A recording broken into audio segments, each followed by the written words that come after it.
दोस्तों, सैनिक समाचारों में आपका हार्दिक स्वागत है। सबसे पहले हेडलाइंस में बात करूंगा। जब आप तिरंगा नहीं संभाल सकते तो देश क्या संभालोगे? आपको वीडियो देखना होगा और जवानों को सस्ते घर की पहल, आर्मी हेडक्वार्टर की चिट्ठी आपको सुनना होगा। और हमारे भारतीय सैनिक 100% खरे उतरे।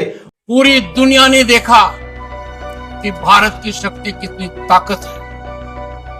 भारत ने दुनिया को एक बहुत बड़ा संदेश दिया है। उपराष्ट्रपति ने पहली बार कहा है कि विश्व में बजाए डंका।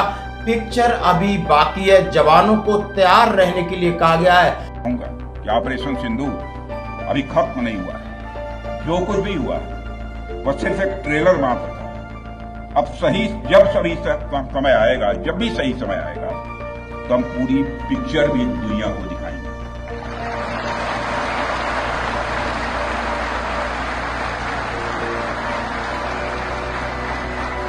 कहा गया है कि ऑपरेशन सिंदूर अल्प विराम है, पूर्ण विराम नहीं। यह बड़ा सेंसिटिव स्टेटमेंट है, जरा आपको सुनना होगा इसके ऊपर। और एक सेना के हवलदार की पिटाई का मामला फिर सामने आया है और पुलिस नहीं कर रही है सहयोग। और पुलिस का रवैया देखो कि बस कंडक्टर ने सिर्फ 15 या 17 रुपए टिकट के मांगे, झगड़ा कर रहा है और नौटंकी कर रहा है, बोला हम तुम्हारा चालान काटेंगे। ये पुलिस की मानसिकता है, घिनौनी मानसिकता है। समाज को और सरकार को समझना होगा किस तरह की पुलिस है। और पुलिस के साथ उनके बॉस, और बॉस कौन होते हैं? नेताजी। रंग रलियां मना रहे। उम्र देखो इनके और कारनामे देखो, शर्म आएगी जरा।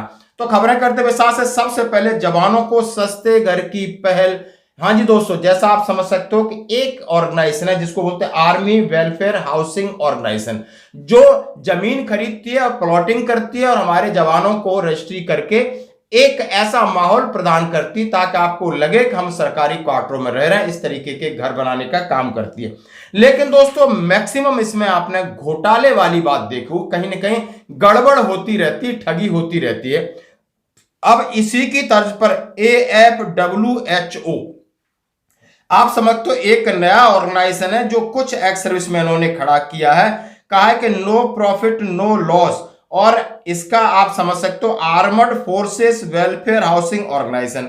अब आप समझ सकते हो army welfare housing organisation, armed forces welfare housing organisation, यानी AWHO और AFWHO। F एक लगा दी है, मतलब एक ही निकल रहा है, लेकिन उन्होंने अपनी आइडेंटिटी को अलग रखा है। लेकिन आर्मी हेडक्वार्टर ने कहा है भैया जवानों के साथ वैसे ही बहुत सारी ठगी हो रही है, अब ये और एक नया षड्यंत्र है। तो जरा क्या कह रहे हैं आर्मी वेलफेयर ऑर्गेनाइजेशन की तरफ से, क्या इंस्ट्रक्शन आई है? टेलीफोन नंबर है बाकायदा। सभी कमांड्स को, all commands, all corps, all area headquarter, सब area, brigade headquarter, cat A-B establishment, all regiment centre, राज्य सैनिक बोर्ड को चिट्ठी निकली है कि भाई जवानों को सावधान कर दो, नहीं कहीं ना कहीं ये चपेट मारेंगे।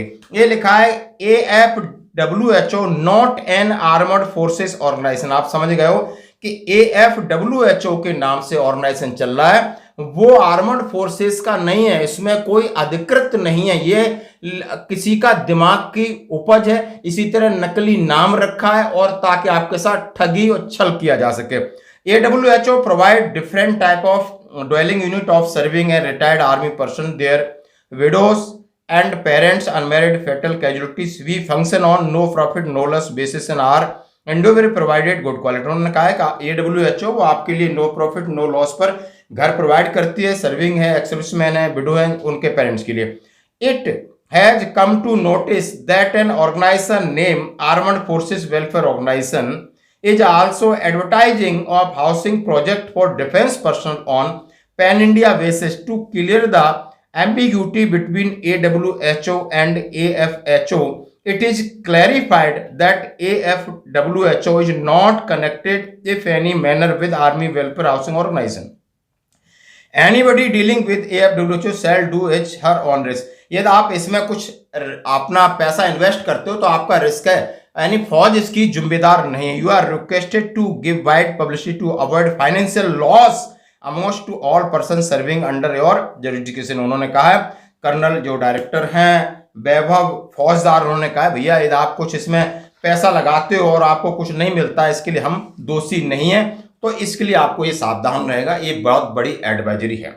अब मैं बात करता हूं तिरंगे की। हाँ जी, हमारे एक नेताजी हैं, बाल मुकुंद ने क्या है जो भी है, वो कह रहे हैं कि हमारा काट छाट के वीडियो बनाए, हम झंडे को चूम रहे थे, चलते चलते चूम रहे थे, हाथ में था इतना बड़ा, चूम लेते। साथ ही आज एक वीडियो को काट छाट करके कांग्रेसियों ने चलाया कि तिरंगे से पसीना पोंछा। तिरंगा वो का सम्मान और मान हम जानते हैं। तिरंगा वो होता है जिसके अंदर अशोक चक्र होता है, वो तिरंगा हाथ में थामे हुए था।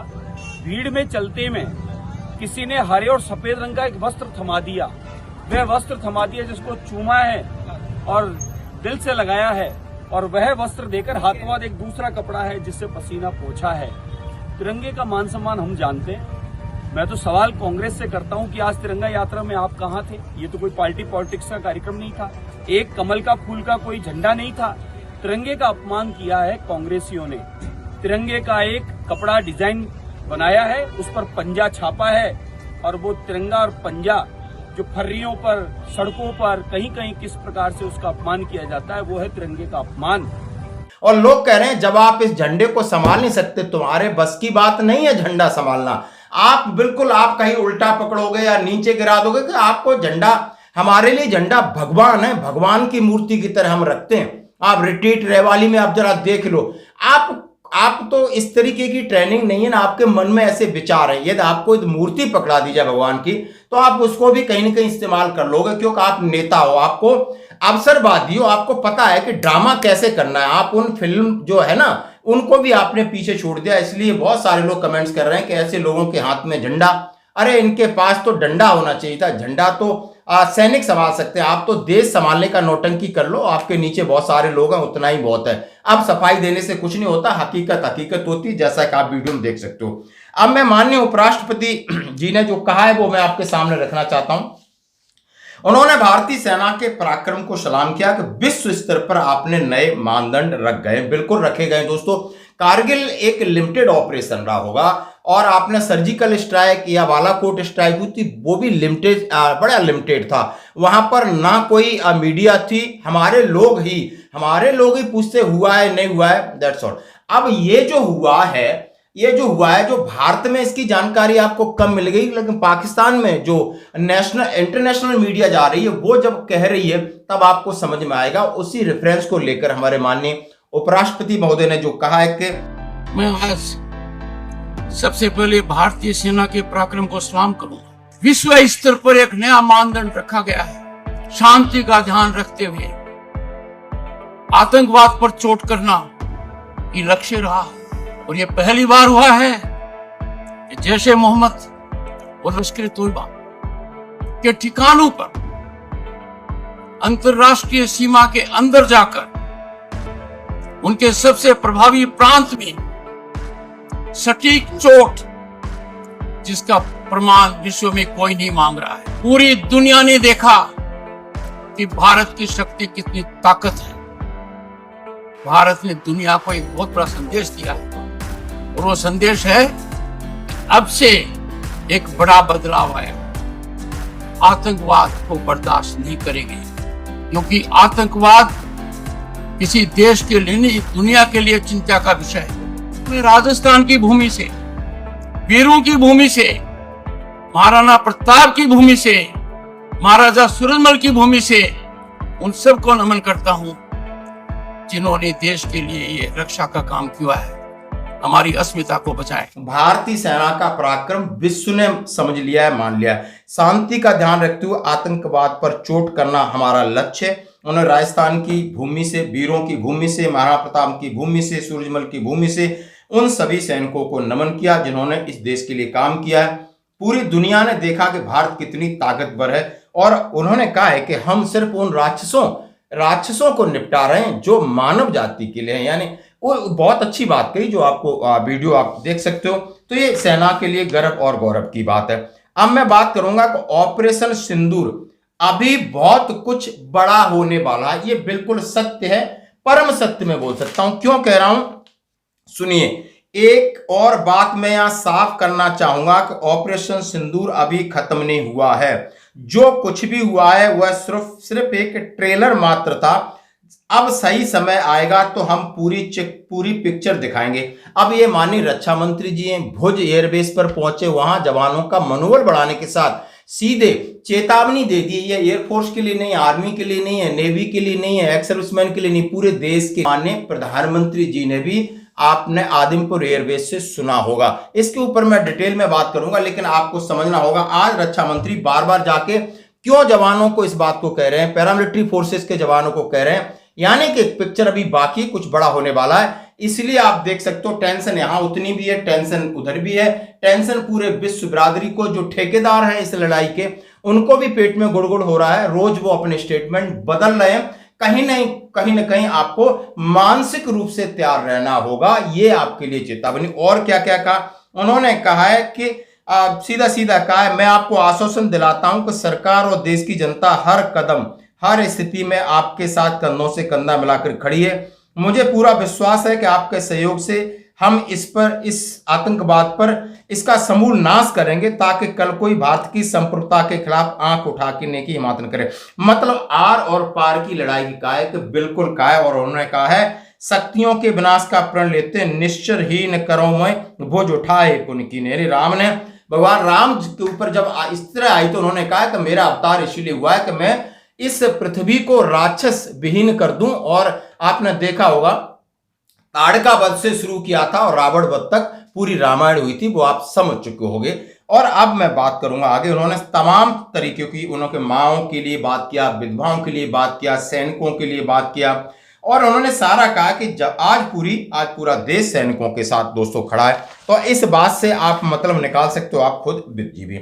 लेकिन बड़े दुख की बात है कि रानीपुर उत्तर प्रदेश में एक सेना के हवलदार घनश्याम शर्मा छुट्टी आए थे और उनके ऊपर बड़ा वार किया, उनको बहुत मारा और पीटा गया है। और पुलिस अभी तक एफआईआर नहीं ले रही। पुलिस कम से कम थोड़ा सा जमीर जगा लो, कम से कम इन बेचारों को, कम से कम इन सैनिकों की कहीं किसी समय पे तो इज्जत कर लो। आपका जीवन तर जाएगा। आपकी तो वैसे काम का तरीका यदि आप देखना चाहते हो तो इस वीडियो को इसके साथ टैग इसलिए कर रहा हूं।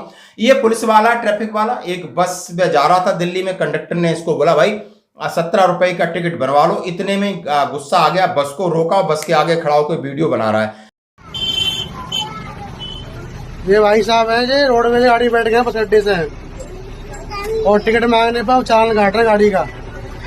शासनी जा रहे हैं, शासनी जा रहे हैं। मैंने जो किराया इनसे मांगा है तो चलाने की धमकी दिखा रहे हैं। मैडम बताइए कि मैंने कुछ नहीं बोला इनसे, दिमानी से क्या कहा था मैंने? कुछ नहीं कहा, वो अपने आप ही बोल रहे हैं अपने आप। 17 रुपए किराया तो मांगा शासनी तक जाने का, किराया मांग रहे, फ्री में जाने की बोल रहे हैं वो। हाँ बताइए कि मैंने इनसे क्या कहा है? टिकट तो मांगा है मैंने इनसे, बताइए भैया। अब कंडक्टर बेचारा इस वीडियो को इसलिए डाल रहा है ताकि इससे हमारा पीछा छूटे। जनता, जो लोग सवारी बैठी थी, उनसे कह रहा है कि हमने क्या गलत कहा। तो ये है पुलिस, ये है। यदि आप पुलिस में तो जरा देख लीजिए, इसको आगे टैग करिए ताकि कम से कम इनका जमीर जगह। इस देश का भट्टा बैठा रखा है ऐसे लोगों ने। तो देखिए ये वीडियो। अब एक और बात करूंगा नमूने नेताजी की। इनका नाम बच्चन सिंह रघुवंशी है। ये उत्तर प्रदेश बलिया के विधायक हैं। और ये श्रीमान जी, इनकी उम्र देख लीजिए। देश में आग लगी है और सब कुछ अशांति, बहुत माहौल गर्म है, लेकिन ये जाके ठुमकों में अपना आनंद ले रहे हैं, क्योंकि इनके बाप का देश है और यही भगवान है आज के कलयुग के। भाई ये सब कुछ है। तो इनके अप्सराओं के बीच में अपनी बिल्कुल कौन सी मुद्रा है आप समझ सकते हो, इतनी वल्गैरिटी है। अब ये सफाई दे रहे हैं कि हमारा वीडियो, हमारा इंटेंशन ये नहीं था। पता नहीं इंटेंशन इनका कहाँ घुसा था। अब इंटेंशन को कहाँ से हम निकाल के लाएंगे, जरा देखिए इस नमूने को भी। आज की खबरों में इतना ही, बने रही हमारे साथ। धन्यवाद।